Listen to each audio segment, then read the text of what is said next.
अस्सलाम वालेकुम, this is Aqsa Mahmood and welcome to my channel. अच्छा, मैं फ़र्स्ट टाइम डॉक्टर के पास गई, यानी ये मेरा फ़र्स्ट चेकअप था जब मैं डॉक्टर के पास गई। तो मैं अल्ट्रासाउंड लेकर ही जाती हूँ ताकि वो नेक्स्ट चेकअप का ना बोलें कि अगली दफ़ा आओ तो अल्ट्रासाउंड लेकर आना। तो इससे होता है कि 2 इन 1 2 फ़ायदे हो जाते हैं। अल्ट्रासाउंड भी चेक हो जाता है, तसल्ली हो जाती है कि हर चीज़ ओके है, और डॉक्टर जो है वो अपना जो ट्रीटमेंट है वो भी स्टार्ट कर देती है। तो डॉक्टर अपनी दवा देती है, जब भी मैं उसके पास जाती हूँ तो वो ये होम्योपैथिक दवाएं देती हैं। तो काफ़ी सारी मेरी सब्सक्राइबर ना मुझे पर्सनली इंस्टाग्राम पे और फेसबुक पे हर जगह आके पूछ रही थी कि आप हमसे वो मेडिसिन ज़रूर शेयर कीजिएगा जो आपकी डॉक्टर आपको रेकमेंड करती हैं प्रेगनेंसी में, जो आप पूरी प्रेगनेंसी वो मेडिकेशन वो आप लेती हैं। तो अगर आपको याद होगा, अगर आप लोग मेरी स्टोरीज़ फॉलो करते हैं, तो मैंने वहाँ पर तो शेयर कर दी थी, लेकिन वीडियो मैं इसलिए नहीं बना पा रही थी। मैंने कहा था कि मैं वीडियो में डिटेल से बता दूँगी कि मैं कब शुरू करती हूँ, कितनी इसकी मिक़दार होती है, कब तक खानी होती है। तो वो वीडियो इसलिए डिले हो रही थी क्योंकि वो मेरी 3 बेसिकली मेडिसिन है, उसमें से एक जो थी ना वो मेरी एक तो ख़त्म हो गई थी और फिर आने में थोड़ा टाइम लगा। तो इसलिए मैं वेट कर रही थी, हबी से कह रही थी कि जल्दी से ला दें, बहुत सारी ख़वातीन मुझसे पूछ रही हैं, मुझे वीडियो भी बनानी है। तो स्टोरी में तो मैंने पुरानी वाली शीशी जो ख़त्म होने वाली थी वो शेयर कर दी थी, लेकिन वीडियो में प्रॉपर दिखाना होता है नाम क्या है, सब चीज़ें। तो बॉक्सेस तो मैंने शुरू में डिस्कार्ड कर दिए थे क्योंकि मुझे आइडिया नहीं था कि मुझे इस पे वीडियो बनानी पड़ेगी। लेकिन मैं आपको, अगर गूगल से मुझे पिक्चर्स मिली तो वो मैं शेयर कर दूँगी। नहीं तो जिस तरह की ये बॉटल्स हैं तो बॉक्सेस भी इस तरह के होते हैं, और ये बहुत ही कॉमन है, आपको आराम से मेडिकल स्टोर से ये मिल जाती हैं। अच्छा, इनकी प्राइसेस भी बहुत ज़्यादा नहीं है, मेरे ख़्याल में ये 500 के अंदर एक शीशी आ जाती है, मुझे कंफर्म पता नहीं है। और बॉक्सेस पे लिखी हुई होती है शायद रेट्स, तो बॉक्सेस मेरे पास है नहीं, लेकिन ये बहुत ज़्यादा महंगी नहीं है। अच्छा, जैसे मैंने बताया कि मैं 2 मंथ से पहले अल्ट्रासाउंड नहीं करवाती हूँ, 2 मंथ्स के बाद अल्ट्रासाउंड करवा के फिर ही मैं डॉक्टर के पास जाती हूँ। तो तभी मैं गई थी, और डॉक्टर ने जो है वो अपनी दवा वो देती है। अब वो अपनी कौन सी दवा देती है वो एनवलप पे लिखा हुआ होता है, तो ये मुझे नहीं पता कि ये कौन सी दवा होती है। तो ये मैं नागा कर देती हूँ, कभी नहीं जाती कभी जाती हूँ, तो इस पे मैं इतना रिलाय नहीं करती। बट जो वो ये वाली दवा लिख कर देती है ना, होम्योपैथिक, इसको हम क्या कहते हैं, पैटर्न दवा आई थिंक। तो ये उसने बोला था कि ये तुम पूरे 9 महीने खाना, इसमें आयरन भी है, इसमें कैल्शियम भी है। मतलब तुम्हें आयरन और कैल्शियम की टैबलेट्स अलग से लेने की ज़रूरत नहीं पड़ेगी। इसमें से एक जो गोली है वो आयरन की है और एक कैल्शियम की है। अच्छा, उसने तो ये बात कह दी। अब ये हो सकता है होम्योपैथी जिसने पढ़ी हुई हो, जो होम्योपैथी का स्टूडेंट हो, तो वो तो सब ये जानता होगा इसका जो फार्मूला है। बट मुझे पता नहीं क्यों, या मुझ जैसी ख़वातीन को ऐसा लग सकता है कि जो आयरन की टैबलेट होती है ना वो हमेशा रेड या मैरून या ब्राउन ही होती है, तो वो ही आयरन होता है। इसके अलावा वाइट गोली में मुझे समझ नहीं आ रहा आयरन कैसे हो सकता है। अब हो सकता है और होगा, बट मैं पता नहीं क्यों सेटिस्फाई नहीं हो रही थी। तो मैं ये दवा लेने से पहले भी, यानी 2 मंथ जब मैं डॉक्टर के पास नहीं गई थी ना, जब भी मैं अपनी तरफ से आयरन की एक टैबलेट रोज़ ले रही थी, जो कि मैं हमेशा लेती हूँ। और इसके अलावा एक मल्टीविटामिन की कैप्सूल में ले रही थी बग़ैर डॉक्टर के मशवरे से, क्योंकि हर डॉक्टर हमेशा यही रेकमेंड करता है कि आप स्टार्टिंग से ही आयरन कैल्शियम लेना स्टार्ट कर दें। तो मैं बाद में डॉक्टर को बता भी देती हूँ कि मैं ये गोलियाँ ले रही हूँ, तो डॉक्टर कहती हैं हाँ वो लेती रहे। लेकिन उसने ये बोला था कि मैं तुम्हें दे रही हूँ तो तुम्हें ज़रूरत पड़ेगी नहीं। बट मुझे ऐसा लगता है कि मुझे ज़रूरत है मेरी बॉडी को, मतलब मैं अपनी सेल्फ़ मेडिकेशन खुद से ही करने शुरू कर देती हूँ। अच्छा, इसके अलावा मेरी इस डॉक्टर ने, जो होम्योपैथी डॉक्टर है, इसने आयरन टैबलेट और कैल्शियम टैबलेट की एक तो गोलियाँ लेने से मना कर दिया था कि इसी में मौजूद है। तो इसके अलावा जो है उसने और भी कुछ भी रेकमेंड नहीं किया कि आप मल्टीविटामिन लो, या बस उसने बोला कि आप यही 3 दवाएं 9 महीने तक खाते रहो। और फॉलिक एसिड भी उसने मना कर दिया था कि सब कुछ इसी में, तुम्हें इसके अलावा खाने की ज़रूरत नहीं पड़ेगी। बट मैं फॉलिक एसिड भी अलग से ले रही हूँ, और आयरन और जो मल्टीविटामिन है वो भी मैं अलग से कभी कभार लेती हूँ, मतलब उसमें नागा होता रहता है। लेकिन ये वाली जो पैटर्न दवा है तीनों, ये मैं रेगुलर लेती जा रही हूँ, मतलब 9 मंथ्स तक मैं ये इंशाल्लाह ये प्रॉपर लेती रहूँगी। अच्छा, इनकी जो मिकदार है वो क्या है कि आपको 4 गोलियाँ, हर शीशी में से 4-4 गोलियाँ, यानी कि टोटल 4 4 और 4, यानी कि 12 गोलियाँ आपको एक वक्त में खानी है और ये 4 टाइम खानी है, 4-4 घंटे के वक्फे से।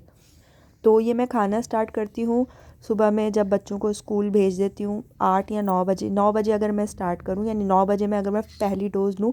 अच्छा, इसमें ये भी नहीं होता कि आप खाली पेट खाएं या खाने के बीच में या खाने के बाद। होम्योपैथी में डॉक्टर ने मुझे कहा था कि आप कभी भी खा सकते हैं। तो मैं निहार मुँह, मतलब उठते ही साथ ना सामने ही अपने रखती हूँ साइड टेबल के, तो मैं उठते ही साथ ले लेती हूँ पहली डोज़, वरना फिर मुझे याद नहीं रहता। तो 9 बजे एक पहली डोज़ ले ली। उसके बाद जब बच्चे स्कूल से आने वाले होते हैं 1 बजे, तब मैं दूसरी डोज़ लेती हूँ। उसके बाद 4 घंटे बाद 4-5 बजे शाम में तीसरी डोज़, और 8-9 बजे रात में चौथी डोज़। ये 4 डोजेस मैं लेती हूँ 4-4 घंटे के वक्फे से। डॉक्टर ने ही मुझे रेकमेंड किया था ये शेड्यूल। तो ये तो हो गई सारी मेडिकेशन की बातें। आई होप कि आप लोगों को ये सारी डिटेल समझ में आ गई होगी। अब जो है हम नेक्स्ट पॉइंट पे बात करते हैं, जो कि इस वीडियो का मैंने टाइटल भी लिखा है, वो ये कि डॉक्टर मेरा जो केस है वो नहीं करेगी। तो हाँ, ये सच है, डॉक्टर ने केस करने से मना कर दिया है कि वो अब ये मेरा केस नहीं करेगी। और मेरा ही नहीं, वो अब केस कर ही नहीं रही है। रीज़न मैंने उससे पूछा तो उसने ये कहा कि कोरोना जब से आया है पिछले साल से, मैं तो अभी गई हूँ इस साल, तो कह रही है जब से कोरोना स्टार्ट हुआ है मैंने केस करने बंद कर दी, यानी सिर्फ दवाई देती हूँ, चेकअप करती हूँ, लेकिन जो डिलीवरी है ना वो मैं नहीं करवाती। तो मैंने कहा कि वो फिर ख़वातीन कहाँ जाएंगी, आपसे 9 महीने इलाज करवाया और उसके बाद अब कहाँ जाएंगी। तो कहने लगी कि मैं इस तरह से इलाज करती हूँ, ऐसी दवा देती हूँ कि उसको कोई भी जो हॉस्पिटल है वो एक्सेप्ट कर लेगा और उसकी नॉर्मल डिलीवरी ही होगी। उसने इस तरह से बात बोली और कह रही है कि अब तक जितनी भी औरतें आई हैं जिन्होंने मुझसे 9 महीने लग के पूरा इलाज करवाया है, इलाज मतलब कि मेरी दवाइयाँ खाई हैं और चेकअप करवाती रही हैं आखिर वक्त तक, तो वो बिल्कुल आखिरी में नॉर्मली डिलीवर उनके बेबीज़ हुए हैं। मैंने उनको मतलब कहा है कि मेरी फ़ाइल के साथ साथ किसी भी प्राइवेट या जहाँ पे भी वो डिलीवरी करवाना चाहती हैं वहाँ की फ़ाइल बनवा लें और वहीं पर ही वो केस करवाएं। मैं इस तरह से उन्हें रेडी कर दूँगी उनकी बॉडी को कि वो उनकी नॉर्मल डिलीवरी हो जाएगी। तो ये सुन के थोड़ा सा मुझे वो हुआ यार, एक तो लास्ट टाइम भी मेरे साथ ये हुआ था कि हरीम की पैदाइश घर में ही हो गई थी और कोई डॉक्टर, मतलब मेरे पास कोई ऑप्शन नहीं था, और इस बार तो वो ऑप्शन भी ख़त्म हो गया है डॉक्टर का। और बाकी हॉस्पिटल्स का तो पता ही है, वो फ़ौरन ही सीज़र की तरफ ही जाते हैं, ज़रा सी भी कोई ऊंच नीच हुई। तो मैं तो फिर भी चलें थोड़ा बहुत नो हाउ है तो मैं डॉक्टर से बोल सकती हूँ ये नहीं करवाना मुझे सी सेक्शन, लेकिन जो नॉर्मल औरतें हैं वो कुछ बोल ही नहीं सकती, उनका सी सेक्शन हो जाता है, जो कि मैं नहीं चाहती हूँ कि मेरा भी सी सेक्शन हो। तो मैंने डॉक्टर से ना बड़ा इंसिस्ट किया कि आप प्लीज़ डिलीवरी करवा दें। तो कह रही है नहीं, मैंने बिल्कुल छोड़ दिया है कोरोना की वजह से, और उनका एक तो क्लिनिक भी इतना छोटा सा है, इतना कंजस्टेड है, तो वहाँ तो उन्होंने मना ही कर दिया। तो मैंने कहा आप अपने घर पे ही करवा दें। तो उन्होंने कहा नहीं, फिर फ़ायदा क्या। तो मैंने कहा आप होम सर्विस दे दें, मेरे घर पे आके करवा दें। मतलब मैंने किसी भी तरह उन्हें कायल करने की कोशिश की, लेकिन उन्होंने बिल्कुल इनकार कर दिया कि मैं बिल्कुल केसेस अब करूँगी ही नहीं, सिर्फ दवाई दूँगी। तो अब इस प्रेगनेंसी में फिर ये मेरा एक बड़ा चैलेंज हो गया कि अब मैं फिर से कोई डॉक्टर ढूंढूं जो नॉर्मल डिलीवरी कर। एक तो डॉक्टर का ढूंढना इतना मुश्किल है कि जो नॉर्मल डिलीवरी करवा दे, और गवर्नमेंट हॉस्पिटल में जाना नहीं चाहती, मैं थोड़ा प्राइवेट में ही रहना चाह रही थी कि साफ़ सुथरा माहौल और वहाँ पे सुकून से नॉर्मल डिलीवरी हो जाए। और एक तो नॉर्मल डिलीवरी में भी फिर डॉक्टर जो है वो अपना हाथ ज़रूर लगाते हैं कि किसी तरह कट लग जाए। मतलब मुझे ऐसा लगता है पता नहीं क्यों, बिल बनाने के लिए, क्या करने के लिए, मेडिकेशन एक्स्ट्रा करने के लिए, या तो फोर्सेप्स डिलीवरी करेंगे, मतलब नॉर्मली क्यों नहीं करने होने देते, ये मुझे समझ नहीं आती। तो मैं सिर्फ इन्हीं बातों की वजह से ना मुझे वो होता है कि यार मतलब नॉर्मली एक नेचुरली जो प्रोसेस है उसको क्यों आप थोड़ा स्पेस तो दो लेडी को और बेबी को कि वो खुद से आने की कोशिश करे। आप जो इंटरफेयर करते हो ना, तो मुझे ये डॉक्टर्स की ये चीज़ें पसंद नहीं है। इसलिए पता नहीं क्यों मैं किसी भी प्राइवेट क्लिनिक में जाने में कंफर्टेबल महसूस नहीं करती। अब हर दफ़ा मुझसे सारी ख़वातीन सब्सक्राइबर्स मेरी मुझसे पूछ रही होती हैं कमेंट्स में कि प्लीज़ कोई डॉक्टर बताएं। अब इस दफ़ा मैं पूछ रही हूँ कि मुझे कोई ऐसी डॉक्टर बताएं जो कि नेचुरली नॉर्मली स्पेस देते हुए नॉर्मल डिलीवरी करवा सकें। मैं अच्छे से अच्छे डॉक्टर की तलाश में हूँ, अच्छे से अच्छे क्लिनिक की तलाश में हूँ, और 2-3 मेरे विज़िट भी हुए, वो मैं इंशाल्लाह आगे बताऊँगी भी। लेकिन कहीं से भी मुझे सेटिस्फेक्शन नहीं मिली। इवन कि मेरे 3 नॉर्मल बेबीज़ हो चुके हैं, फिर भी डॉक्टर ये कहते हैं कि कोई भी ऊंच नीच होगी तो आप सीज़र के लिए तैयार रहें। उन्होंने मुझे इस तरह से बोला है। तो मैं तो इतनी ज़्यादा तंग आ गई हूँ ना, डिसहार्ट इतनी हो गई हूँ, तो मैंने तो एक दफ़ा अभी से कह भी दिया कि रहने दें, इस बार मैं ख़ुद कर लूँगी।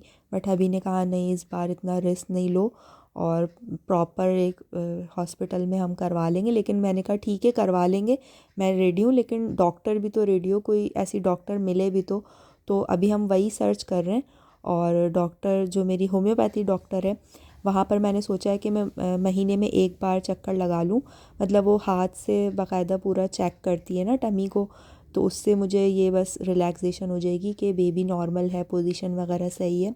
तो उसने मुझे 5 मंथ का जब एंड हो और 6 मंथ का जब स्टार्ट हो, तो उसने बोला है कि जब एक अल्ट्रासाउंड करवाना, क्योंकि तुम्हारा बेबी बहुत ज़्यादा नीचे है, वो बिल्कुल बोन में जो है वो उसका हेड है, तो ये भी ठीक नहीं है। और खड़े होने से मुझे मना किया है कि ज़्यादा से ज़्यादा खड़ी मत हो, क्योंकि वो हेड और ज़्यादा नीचे ही रहेगा, उससे ये होगा कि फिर ग्रोथ बच्चे की कम हो जाती है हेड की ना। तो उसने यही कहा है कि हिप्स के नीचे जो है वो तकिया रखो जब आपको नीचे ज़्यादा फील हो, ताकि वो ऊपर की तरफ हो जाए। और अभी तो ग्रोथ मतलब अभी बेबी छोटा है, साइज़ छोटा है, तो वो ऊपर आ जाएगा। इसके अलावा अल्हम्दुलिल्लाह कोई मुझे कॉम्प्लिकेशन नहीं है, और ब्लड टेस्ट वगैरह भी मैंने कुछ करवाए नहीं हैं।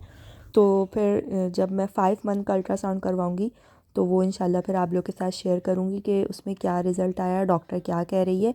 और अभी मैं डॉक्टर के पास जब तक नहीं जा रही हूँ, बस अभी मैंने चेकअप करवाया, अब मैं 5 मंथ में ही जाऊँगी अल्ट्रासाउंड लेकर ही ना, 5 मंथ का।